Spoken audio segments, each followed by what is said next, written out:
মধ্যপ্রাচ্যে যুদ্ধ শুরুর পর থেকেই জ্বালানির ভোগান্তিতে মানুষ।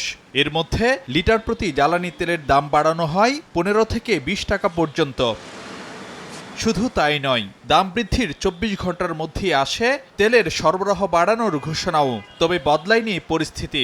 এখনও ফিলিং স্টেশনে দীর্ঘ সারিতে অপেক্ষায় দিনের বড় একটি সময় কাটাতে হচ্ছে গ্রাহকদের। অবস্থা যা দেখছি পূর্বে এখনো তাই আছে। এখন তো দেখা যাচ্ছে আমাদের দুই দিকে লস, এদিকে টাকাও বেশি আবার সময়ও লস। তো আজকেও যখন 5 ঘন্টা হইতেছে তার মানে ভোগান্তি এখনো কমে নাই। সকাল থেকে কোনো তেল দেয় না, একটার দিকে যাওয়া শুরু করছে। তো তেল যদি সরবরাহ থাকতো তাহলে সকাল থেকে দিল না কেন? স্বাভাবিকভাবে প্রতি বছরই কম বেশি বাড়ে জ্বালানি তেলের চাহিদা। তবে গত মাসখানিকের তথ্য পর্যালোচনায় দেখা যাচ্ছে গত বছরের একই সময়ের গড় বিক্রির সঙ্গে মিল রেখে সরবরাহ করা হচ্ছে জ্বালানি তেল, যে কারণে বাড়তি চাহিদা মেটাতে হিমশিম খেতে হয় ফিলিং স্টেশনগুলোকে। 25 আর 26 এর মাঝখানে তো আপনার 20% গাড়ি বাড়ছে। এই গাড়িগুলোর তেলটা কে দিবে? যারা এই সিস্টেমটা করছেন তারা এইগুলো চিন্তা করছেন। আমি মনে করি তাদের এই ভুল সিদ্ধান্তের কারণেই জনগণের ভোগান্তি হয়েছে।